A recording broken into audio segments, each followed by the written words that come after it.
Guys, you're not going to believe the luck I've had lately. Just the other day, I had a flat tire, thought I was in big trouble. Before I know it, somebody pulled over, fixed the tire. Oh, that's not luck, Kirk. It's because That's not the only thing. How about when I'm in a studio, drop the cell phone, bang, shatters completely. Guy hands me a brand new cell phone. Yeah, Kirk, that's because you have Renaissance Rewards Extra. Yeah, roadside assistance, cell phone protection, coupon straight to your phone. And another discount with Renaissance Rewards Extra, Mr. Herbstreit. Life's just easier when you have Renaissance Rewards Extra. ICC fans, we've got you covered like never before. The all-new Let'sGoICC.com is your award-winning home for everything ICC athletics, and when it's game time or showtime, head to Let'sGoICCTV.com, the official streaming home for ICC athletics, fine arts, and other special events. Watch it live or on demand anytime, anywhere. Let'sGoICC.com and Let'sGoICCTV.com, your front row seat for all things ICC. Here, you can be your best. The best train here. Learn here. Succeed here. Perform here. Win here. Thrive here.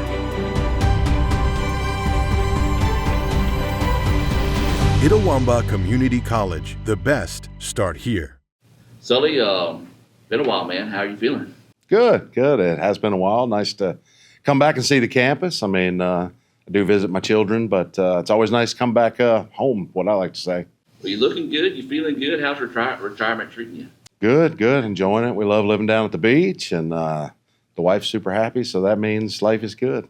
I know whenever you first moved off, you always made it a point to send pictures whenever you were on the beach, out there enjoying yourself. But, man, let's just go ahead and kind of jump into it. I know it's a great honor for you here, being inducted into the ICC Athletic Hall of Fame. When you got that phone call, just talk about the emotions and just how you felt whenever Dr. Allen gave you that call. Yeah, I mean, a little shocked and super excited. I kind of remember what happened. I mean, he called. I missed it. I was at work. Sent me a text, said, Sully called me, and I was almost like, thinking, gosh, did I do something wrong before I left? Let me think through this. Called him back, and yeah, he gave me the news. And I mean, I really was excited. Called the wife and told her, and it's quite an honor. I mean, I'm super excited to be joining this very elite group.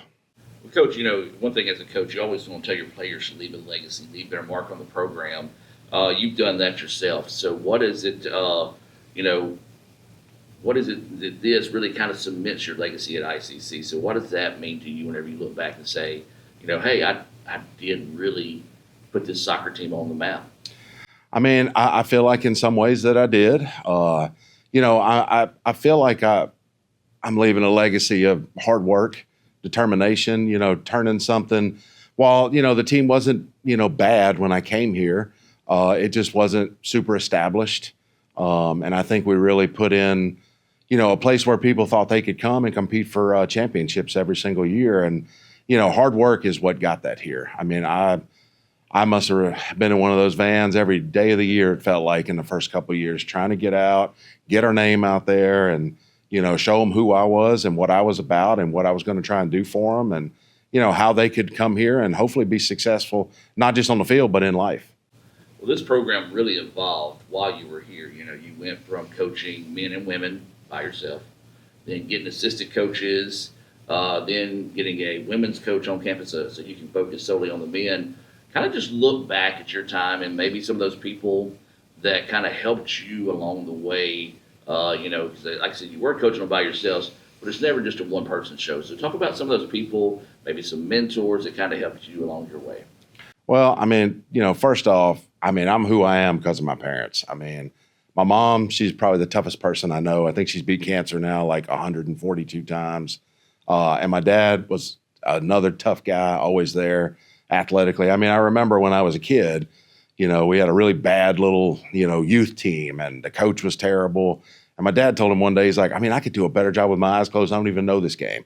And the guy was like, well, go ahead. Well, 6 years later, we were winning the youth championships over in Tupelo. So, my dad taught me a lot. My mom taught me a lot. I need to thank them first. My wife and my family putting up with a coach, and anybody that is in a coach's family can tell you.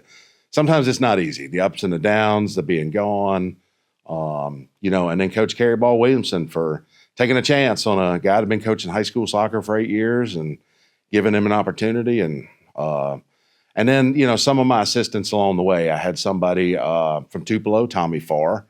He was with me 2 years. I had an old high school teammate of mine come over for 1 year, Brian Bennett. And then Cody Carson was another. And then we ended off my career with Blake Lashley, like to call him Bones.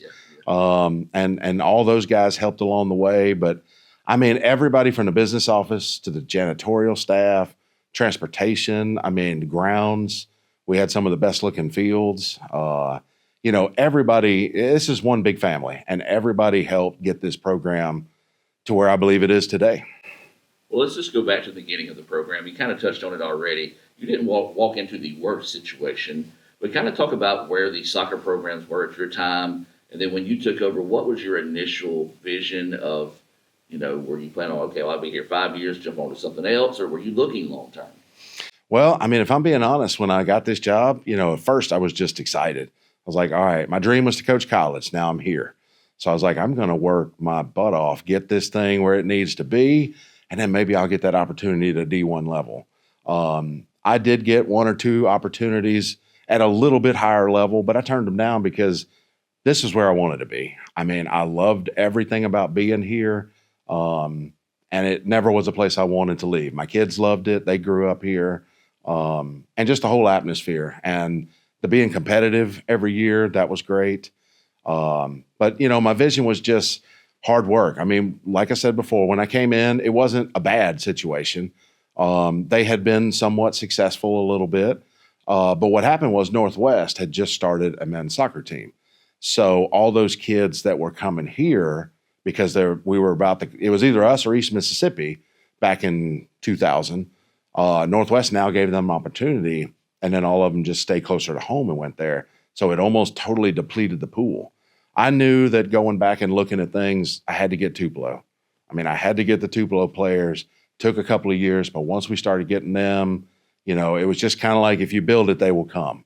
And we just started getting more and more people to where my goal was just to make a North Mississippi All-Star team. And I feel like our last, 10 years, if I went after 20 kids, I feel like I would always get 17 or 18 of them. So, it was JUCO soccer changed a lot over the time that I was here, for sure. Well, Sully, you've seen a lot of games. A lot of kids have come through your program. And this may be just putting you on the point a little bit too much here, but if you can think back, maybe find a game that kind of really sums up or kind of puts a pinpoint of the type of team you wanted or the type of team that represents your program, what would that game be? Well, a game that I feel like represents who we were was a game that we actually lost. And I know that sounds crazy, and it was really, it was not that long ago. But I really think if I was going to define who we were always trying to be, it was that team. We were down 4-0 to our lovely hated rival Heinz. And we were getting our butt kicked at home. And all we had to do was not lose by 4 goals, and we would win the North Division. And I was like, you got to be kidding me. How is this happening? We just played the worst game ever. And I remember it was really hot, and it was we gave the referees were giving everybody water breaks. So we took that water break, and we're down 4-0 with like 25, 24 minutes left. And I'm like, guys, what are we doing here? We had a nice little chat that we can't say all the words of here, but, I felt when we left that huddle, I was like, I think we're going to win this game. And a crazy person would be somebody that says that. Well, we scored a goal, and all of a sudden, the fire was really lit. Then we scored another goal, and it was 4-2. And, I'm like, we might just win this thing. Then I think his name was Jose Villanueva, scored a bicycle kick goal. And it's 4-3, and there's like 2 minutes left, And we didn't end up going on to win the game, but we cut it to a point where we won the North Division. But it was like, that was the kind of fight I wanted every team to have. No matter what the score is, no matter where we're at, you just never give up. Hard work, You fight for everything, and good things can happen.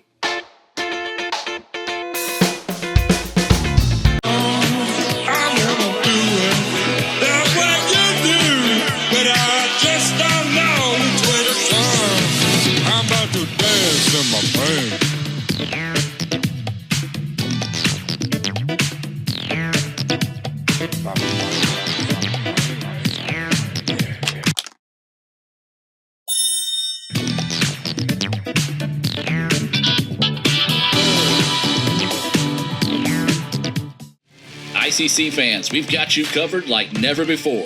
The all-new Let'sGoICC.com is your award-winning home for everything ICC athletics, and when it's game time or showtime, head to Let'sGoICCTV.com, the official streaming home for ICC athletics, fine arts, and other special events. Watch it live or on demand anytime, anywhere.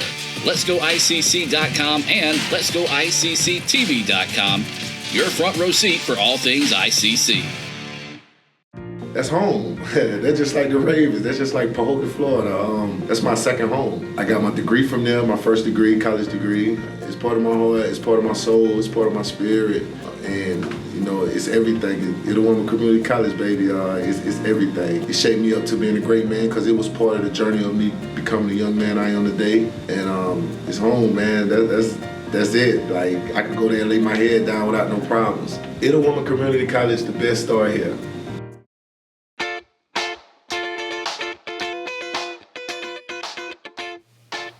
Well, Sully, you know, we talked about all the kids you've seen over the years. Not going to ask you about individual kids, but as a coach, how rewarding is it to you when you look back and see how successful the kids are, not on the field, but in the classroom, after they graduated in life and start their own family, and maybe you see some of those things that you try to instill in them, you know, kind of show up in their life in real life situations?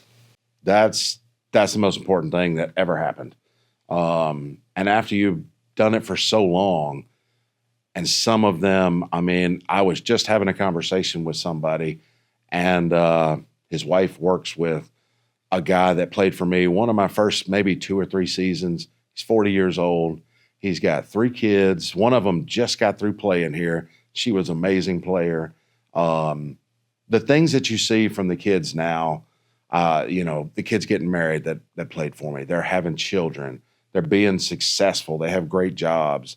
I mean, I'm still very connected to this area, even though I don't live here. So I keep up with a lot of things. But that's what was the most important thing to me, is seeing them be successful afterwards. And I like to always think that playing sports in general, and I hope playing for me, you know, would kind of teach them something, you know, hard work, never give up, and never be the guy that you know, that's like, that's not my job. You know, we all pitch in, we all work hard, good things will happen. I know I said I wasn't going to ask you about any certain players, but I am going to kind of lean that way a little bit. But is there any certain success stories? Maybe a kid that came in, you're like, walk on, that you were just like, I don't know if this one's going to make it. And all of a sudden next year, you know, he's one of those that's out there in the starting lineup. Or maybe you just, you know, saw him grow and be a coach and kind of sees reflections of yourself. Any unique success stories like that? You know, there is one that I can think of just right off the top of my head. And his name is Billy Harkins. And he's actually a football coach around this area. I can't remember exactly what school, but somewhere up here in North Mississippi. So the story behind that, I always said that it could be the after-school special, is he came to play football here at ICC. And after 3 days, he was cut. And he knew Carrie Ball very well somehow. I don't know how. I think maybe the families knew each other or something. And she came to me, she said, Coach, I know you don't have any room on your team or anything like that, but there's this kid. He really wants to be here at ICC. He got cut from football. He'd probably be the hardest working manager you've ever had. I said, hey, I'm always looking for great managers. So took him on as a manager. And this was one of those years where it's almost like hard to believe, but literally everybody on the team was hurt. We literally had lost 5 or 6 players for the year due to injuries. And we were down to like 19, 18 players. And so I started letting him, made sure he had a physical. Coach Ball, don't worry. You know, we started getting him, like letting him practice with the team. And he had played a little soccer, but not really. You know, so I was like, all right, we just need some more bodies at practice. And the kid is incredible athlete. Well, I won't go the whole long story, but fast forward, we ended up putting him on the team. He ended up being a team captain his next year. So, that was one of those where it's like, you just never forget a kid like that. It's like, I didn't even know who he was. And it was, he's moving water bottles around for us. And then fast forward 2 years later, and he was a team captain for us. Was he the greatest soccer player we had here? Absolutely not. But was he one of the biggest success stories I ever remember? 100%. Well, Coach, this next question, oh, man, me and you could go on for hours on this, and there's some that we can't talk about, at least not on here. But when you look back over your career, is there any funny stories or anything like that that just kind of jump out at you? There's some good ones, I mean, there's a lot of stuff where it's like, you just want to keep it in the locker room or on the bus or things like that. But I do remember one with our beloved Bones, assistant coach. He was always telling me, Coach, you got to sit down and relax during games. Anybody that knows me while I coached knows that I was pretty much pacing 89 out of the 90 minutes. But this game, we're at home. We're playing somebody we shouldn't have any problem beating. I was like, all right, get us some chairs, Bones. We're going to sit down and watch the game, and we'll talk about it. I'm going to stay here, I promise. That lasted about 2 minutes. And we were playing so bad. And whoever it was we were playing never should have been losing to him. We're losing to him. And then one of our kids does something just so stupid where you're like, oh, my God, I want to strangle the kid, right? And I'm like holding a water bottle because it's 10,000 degrees like every game. And I'm so mad. I'm just going to throw this bottle at my chair, Like, I don't know why, but that's what I'm going to do. Well, I missed my chair, and I hit the side of the dugout, and Bones was sitting about 1 inch from the side of the dugout. So I almost killed him with that water bottle because the water bottle hit the metal thing, basically exploded. So that one was always something funny. I mean, something from practice that is something I'll never forget is Coach Collier, our baseball coach that just retired. Congratulations to him. Me and him were known to be loud, and we were known to occasionally get a little upset with our players, just a little bit, every once in a while. So there'd be days where we'd come back in the office, the next morning. He'd be like, man, I heard you going crazy on those boys yesterday. You know what I did, right? I hushed all the boys. We scooted over to the fence, and we just listened to every word you say, and the guys were just laughing. I said, man, we do that too when you go crazy. I was like, guys, shh, Coach Collier's going nuts on them. Let's listen. We'd go over by the bleachers. So that was always something real fun. It didn't happen all the time, but yeah, that was something fun. And I will say one more. My wife reminded me of this one last night when we were talking about this. I had a player, a really, really good player. Dylan Howard from Starville, Mississippi, my hometown. Played for us for 2 years, great player. Well, he was also like a prankster, a jokester. He was just kind of a crazy guy. Well, every year on February 17th, which happens to be my birthday, 1, 2, or 3 o'clock in the morning, he'd call me every year for probably 10, 12 years. Hey, Coach, happy birthday. And I'll just never forget that. Like, that was so kind of funny from one of the kids. My wife always loved that too. Hey, who was that? I was like, well, it was Dylan. But there's so many memories from coaching here. I mean, I couldn't even, we could talk on this forever. One of them I do want to bring up because you and I both have a love for C-rate, B-rate movies. And again, this is the reason why we had to make our list of questions, because if not, we'd be talking for hours on this. But you used to make you would put on the Sharknado movies or other movies like that on the bus, and I would have players come back and complain, but I'd always be in your corner saying, you just watched a masterpiece. Yes. I was just talking about that you knew what you loved it, but you knew in the back of your head they hated it. So just talk about that. Yeah, I mean, the Sharknado movie franchise, greatest franchise ever built, I think. Of course, they're bad movies. They're meant to be bad. They're great because they're bad. So once those movies started coming out, every team that ever played for me has always seen at least 1 or 4 of those movies. I mean, we watch movies on the bus. Now, towards the end of my career, technology got to the point where I was probably the only one watching the movie. Most of the kids were doing something else, but they still had to listen to a chainsaw and a shark flying through the air. I mean, that was always an important ritual, was watching Sharknado on the bus. Yes. Coach, you kind of talked about it earlier, how the landscape of soccer has changed throughout your career, and it's really changed now. But just talk about how you adapted to that. Whew. I mean, I think I coached in an era that changed multiple times. I mean, I started in 2001, and realistically, and this was not just our team, this was all the teams. You had guys come in that wanted to play, and they would give you everything they had. But they wanted to play 2 years, have some fun, and then go to State or Ole Miss or something like that. There was no thought of like, I'm going on and playing. And I know now, I stay in contact with Coach Vogel all the time. 25 out of 25 players all think they're going to the next level, and most of them probably can. That's one of the things that's probably the first or second thing brought up in a recruiting visit nowadays. And it started getting to that point, as I was getting closer to retirement. I mean, the league was very, very average at best in the early 2000s. And slowly but surely, it started getting better. And that has to do with a lot of factors. I mean, kids getting more serious about the game. There being more serious opportunities for the younger kids, being trained better at the youth levels. But everything just started getting better. And now, I mean, heck, I know a Mississippi team won a national championship last year. So, and the men, we've had teams in the national tournament the last ever since I, was coaching my last year. That was, I think, the first year we dropped, or maybe the second year we dropped to D2. But that was another problem early on. There was no D2 for soccer. There was only D1 and D3. So D1 was like the Tylers of the world, where, they were Tyler, Texas, and they had nobody from Texas on their team. You were competing against 17 guys from another country, and we didn't have a chance. But the genesis of soccer over my 20 years really changed a lot. But it was fun watching that change happen.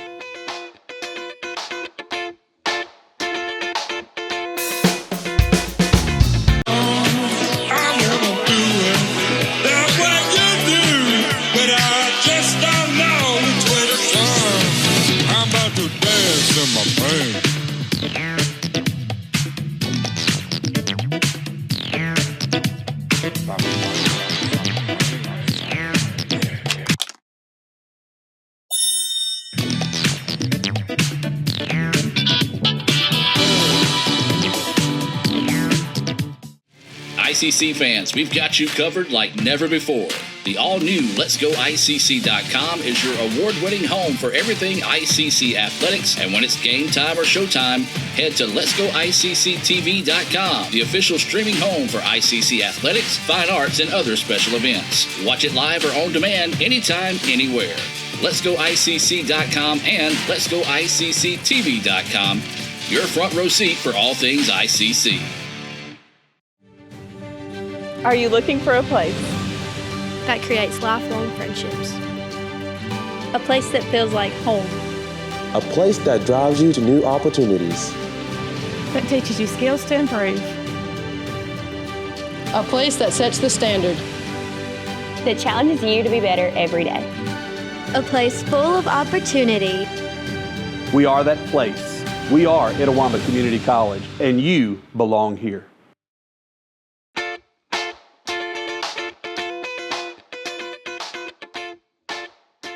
Coach, we'll kind of wrap things up here in a few minutes, but you talk about that time that you spent here. When somebody looks back at the Coach Mike Sullivan era here at ICC, what do you hope they see? Hard work. I put everything I had into this job. I tried to still balance it out with my personal life. I had my two girls here with me, and I tried to never miss anything if possible. There were things I did miss, but hard work and being smart about how you go about doing things. And I think I said it before, but one of my things is don't be the guy that says that's not my job. I'm not saying everybody should do everybody else's job, but there's always that one little thing that, you might be able to do, and it may pay off. Take care of people that are in your corner, that help you out. But I would like to say my legacy would be hard work. I mean, I went through 2 fields here. I went through 3 locker rooms. Our first locker room was in a building that doesn't exist anymore. And that locker room was also the laundry room. And I fought hard and worked hard. And I didn't build the buildings, but I was a part of the process of getting them in place and, drawing up the way that would be really good for our program. So, I mean, just putting everything you got into whatever it is you do. I always say, if you're going to be a garbage man, be the best garbage man you can be. If you're going to be a coach, never stop learning and never stop working hard, and good things will happen to you. Well, Coach, outside the championships, the wins and losses, what are you most proud of during your career? I'm most proud of seeing all the kids, because I honestly think I can say that, oh my gosh, probably 500, 600, 700 kids. And when I say 500, 600, 700 kids, I mean kids that played for me, kids that videoed for me, that did stats for me, that did laundry. They were a part of this team. I mean, I always said managers were almost as valuable as your best player. I can't imagine having to do everything on top of the coaching, but seeing their successes, wins and losses come, but seeing somebody have a successful life, having a good career, having good kids. I mean, one of the things that does make me really proud is if you look across North Mississippi right now, today, I would say there's at least 20, maybe more, that are coaching high school soccer that played for me. My daughter coaches high school soccer at Morville. There's so many people that hopefully I touched their lives just a little bit, even if I gave them a bad idea and they say, well, that's not the way we're going to do it. I saw it didn't work, so we're going to do it. However it is, I hope that, I touched their lives in a little bit of a way that helped them be a better coach. But I'm real proud of that. I mean, when you look across everywhere you see, I'm like, that's one of my old guys. But really the kids, seeing them be successful, that's what I'm most proud of. I wanted to win every game. Everybody knows that. Nobody wanted to win more than me. You could only be equal. But at the same time, I wanted to see kids be successful. What advice would you give to, say, some of the other coaches that are here, maybe student athletes that have been here or coming here, that want to reach a level of success to be in the same chair you're in right now? You've got to put everything you got into what you're doing. You got to listen to people. You got to work with people. You got to be a good teammate. I think sports is one of the best vehicles to help you be successful down the road in life. It teaches you how to work with other people. I remember playing. I remember all the years coaching. There were kids on the team that were maybe somebody that I didn't like, but you know what? We needed them to be successful. There were players I played with that I didn't like, but I was like, you know what? I'm going to work with this guy because I want to be successful. It teaches you how to work inside of a team. You're going to find yourself not playing sports. 99.9% of us. I always told them that. Nobody's going pro. Anybody ever proves me wrong, that's awesome. But you're all going to go pro in something else. And you're probably going to be part of a team. I've retired and I've taken on a new role. I'm part of a huge team that I've got to work with a lot of people. And I know how to do that because of my time coaching and my time playing. So take advantage of the lessons that you're being taught, work hard, and focus on your studies. Being smart, being able to write good letters. All those things, they're going to be very valuable to you down the road. Coach, there's one question I always like to close up or wrap up with, and I'm going to give you a second if you need to think about it. But what does ICC mean to you? I told everybody at work, I said, I'm going home on Monday. I got to do some stuff, for this really special occasion. And so when I say that, I'm from Starkville, but I feel like this is my home. I've spent almost half my life here. They were some of the best years that I've ever had. I always told people, I was like, sometimes I feel like I'm ripping ICC off. I'm like, they're actually paying me to come over here and do this stuff every day. Being able to coach here, the family atmosphere, the people that I got to be around. I was here during 3 presidents. Dr. Cole, loved Dr. Cole. He didn't like soccer. He didn't like soccer at all, but I know he liked me. And he was one of the most interesting people on earth. Mr. Eaton was a great president for us, helped us get a lot of these facilities or get the ball rolling on that. And then Dr. Allen, who has really went above and beyond, I think, on making facility. I just drove by that brand new building.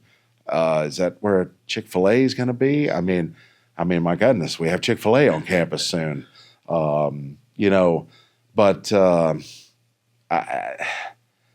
it's home. I mean, my wife told me the other day, she said, if we weren't here, you'd still be in that faculty row house. I said, I sure would.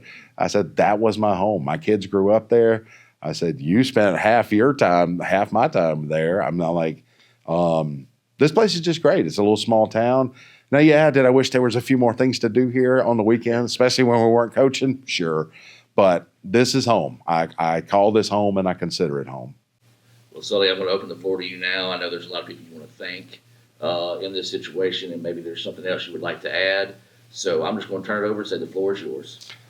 Well, I mean, first off, I'd just like to say for everybody that that wanted me to be in this position, I appreciate it, and I'm beyond honored. Like I said earlier, I mean, I was really shocked and surprised in a great way. I mean, this was not a thing that I tried to work for, but it's a thing that I'm super proud that I was able to achieve.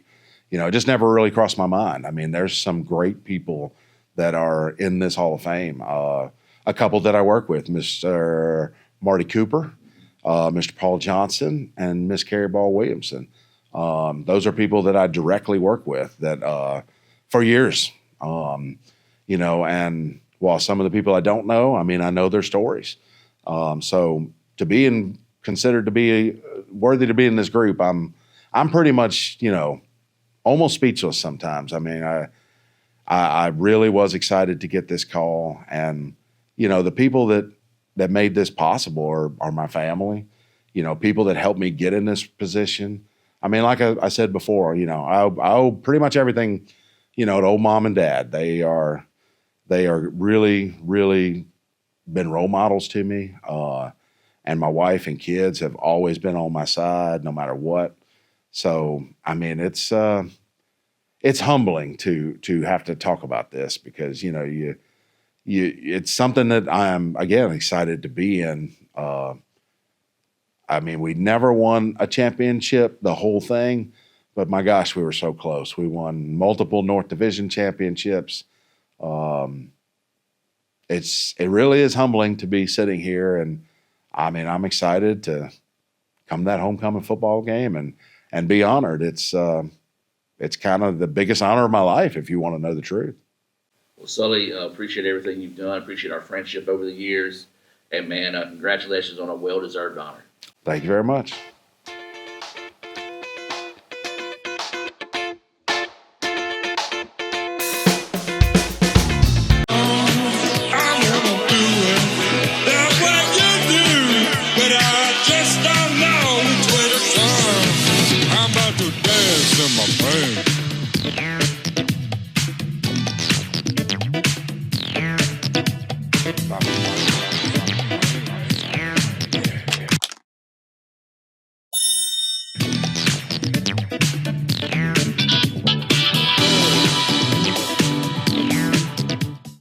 ICC fans, we've got you covered like never before.